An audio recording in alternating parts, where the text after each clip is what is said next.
ضلع کوہستان میں 470 mega what اسپاٹگاہ power project پر پیش رفت جاری۔ پبلک پرائیویٹ پارٹنرشپ کے تحت توانائی منصوبے سے صوبے کو سالانہ 3 ارب روپے کی آمدن ہوگی۔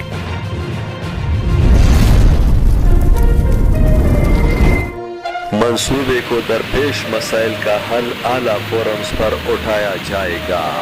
سیکرٹری توانائی و برقیات محمد زبیر خان کی کورین سرمایہ کار وفد سے گفتگو۔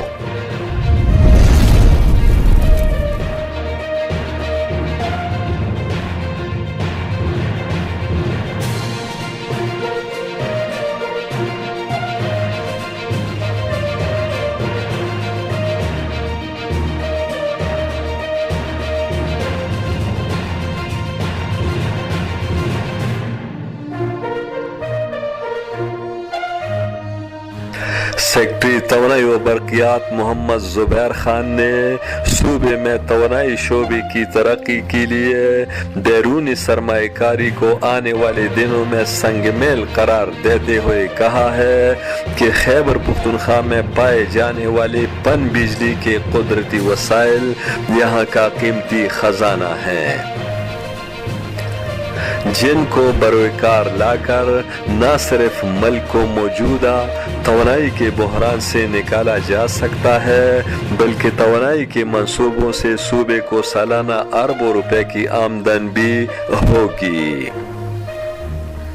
ان خیالات کا اظہار انہوں نے جنوبی کوریا کی توانائی کے شعبے میں سرکاری سطح پر کام کرنے والی کمپنی KHNP اور خیبر پختونخوا حکومت کے باہمی تعاون سے ضلع کوہستان میں 470 megawatt lower Spatgah power project پر ہونے والی پیش رفت کے حوالے سے Korean hydro and nuclear power company کے نمائندہ سرمایہ کار وفد سے منعقدہ اجلاس سے خطاب کرتے ہوئے کیا۔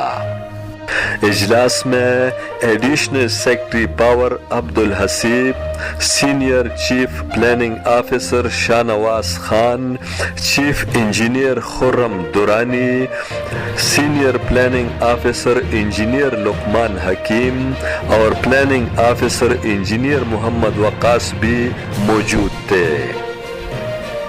اجلاس میں بریفنگ دیتے ہوئے بتایا گیا کہ پبلک پرائیویٹ پارٹنرشپ کے تحت کورین کمپنی اور حکومت خیبر پختونخوا کے باہمی تعاون سے لوئر اسپاٹگاہ پن بجلی منصوبے سے 470 میگا واٹ بجلی پیدا کی جائے گی اور صوبے کو سالانہ تقریباً 3 ارب روپے کی آمدن ہوگی۔